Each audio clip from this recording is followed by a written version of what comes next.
So I'm getting ready to replace that unit right there. I'm gonna replace it with the Bosch.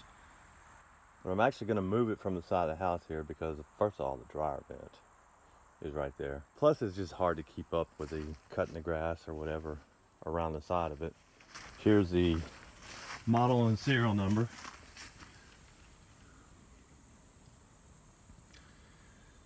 So it's done really well actually. Keeps the house cool, nothing really wrong with it. Believe it or not, with me just being here by myself, my electric bills are 70 bucks, $65 to $70 a month. So I really don't have a problem with how much I'm spending, but I'm actually going to be putting a Bosch in. I'm going to move around the side of the house. There's a Bosch right there.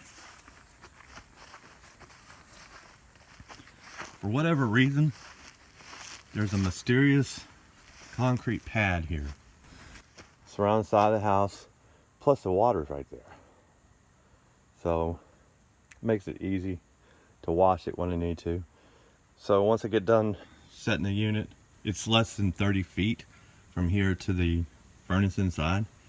So the line set for the unit around back is a lot longer, so this will be an easy shot from here to the furnace. But I just hope it's level, and if it's not, I'll get some gravel and level it all out. And then after I'm done, I'll get rid of all these weeds and put some pine straw here. And so I won't have problems with the weeds and stuff growing around it. So it'll actually be pretty good location for it, because it's going to be quiet. We won't have to worry about hearing it inside the house. And then I know it's on the side of the house, but it is what it is. The pad is definitely level.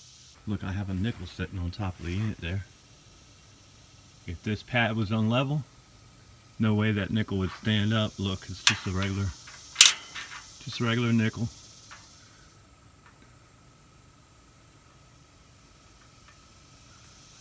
See? Just a regular nickel, no big. Not really sure why it's here. It's a mystery that'll probably never be solved. It wasn't like it was poured for the old condenser, because I don't see any evidence of going through the wall where there was another hole for the line set. And look, it goes all the way to the foundation, so who knows why it's here. But it's here.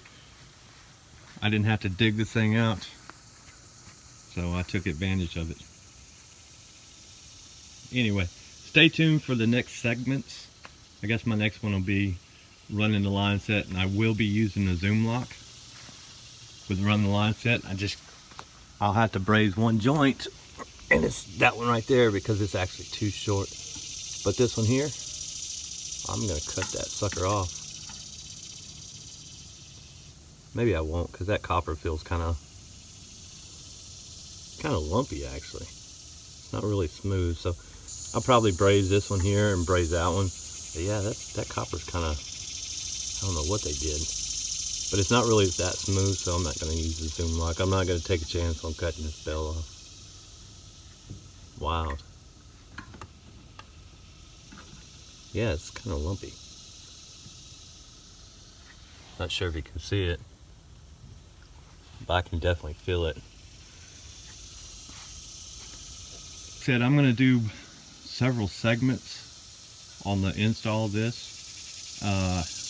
My field piece probes are down in the training room, so I have to wait till tomorrow, which is Monday, to actually start doing any work, because I want to do a comparison of the old Linux running and then the Bosch running, just to show people what the difference actually is. I don't think it's really going to save me money in cooling. It's going to. It's going to save some. It's got to, because, you know, this one will be running 3 amps most of the time, where that other one's probably running 10.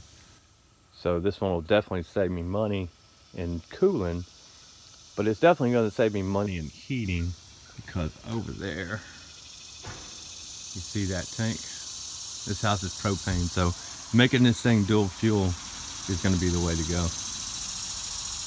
So like I said, the pad was definitely level.